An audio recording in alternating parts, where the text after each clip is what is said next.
జగన్మోహన్ రెడ్డి గారంట ఎప్పుడూ కూడా పరదాలు కట్టుకుని ప్రజలకు దూరంగా తిరగలేదంట అధికారంలో ఉన్నప్పుడు కూడా. అలాగే పవన్ కళ్యాణ్ గారు ప్రజలకి ఆయనకి మధ్యలోనంట ఫెన్సింగ్ పెట్టుకున్నారంట. ఈ మాటలు అంటుంది ఎవరో తెలుసా? వైఎస్ఆర్ కాంగ్రెస్ పార్టీకి చెందిన social media activist Mahesh Reddy Salem అనే అతను. మనకు తెలుసు అతను పవన్ కళ్యాణ్ గారిని, అలాగే చంద్రబాబు నాయుడిని, లోకేష్ గారిని వ్యక్తిగతంగా ఏ రేంజ్లో విమర్శించేవాడో. అప్పట్లో అధికారంలో ఉంది కాబట్టి చెల్లుబాటు అయిపోయింది. సో అప్పట్లో అనేక వీడియోలు అవి చేస్తూ ఉండేవాడు. ఆ వీడియోల వల్ల వైఎస్ఆర్ కాంగ్రెస్ పార్టీకి తీవ్ర నష్టం వాటిల్లి, అంటే అతను ఒక్కటి వీడియోలని కాదు, అలాంటి జనాభా చాలామంది ఉన్నారు వైఎస్ఆర్ కాంగ్రెస్ పార్టీలో. అయినా సరే ఇంకా కూడా బుద్ధి రాల. ఇప్పుడు పవన్ కళ్యాణ్ గారు ఫోటో ఒకటి చూపించి అక్కడ పోలీసులు ఫెన్సింగ్ పెట్టారు.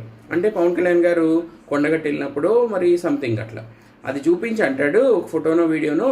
సో జగన్మోహన్ రెడ్డి గారు ఎప్పుడూ కూడా పరదాలు కట్టుకోలేదు, పవన్ కళ్యాణ్ గారే ప్రజల నుంచి దూరంగా ఫెన్సింగ్ యువతలు ఉంటున్నారని చెప్తున్నాడు. నమ్మే మాటేనా?